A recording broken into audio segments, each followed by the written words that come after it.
నాలోనే చాలానే ఊహించుకున్నానే, ఏవేవో ఆశల్లో ఉప్పొంగిపోయానే. నీకేమో దూరంగా నాకేనే భారంగా మారగానే నెందుకే. ప్రియతమా, ప్రియతమా, నన్ను నేనే బంధించానమ్మా.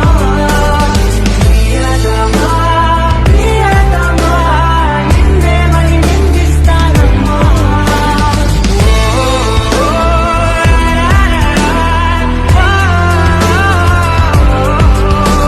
నాలో నలిగిన ప్రతి శ్వాస అడిగనే, ఓలో తొలిచిన ప్రతి ధ్యాస పలికెనే. నీ తోడులే నీ తోవలోని నేనింకా జీవించి ఏం లాభం అన్నాయే. ఆకాశం నా కోసం ఆహ్వానం పంపిందో, ఈ సంద్రం నా తోటి సావాసం కోరిందో. నన్నింకా ఈ నేల మోసేలా లేదేమో ఈ జన్మ.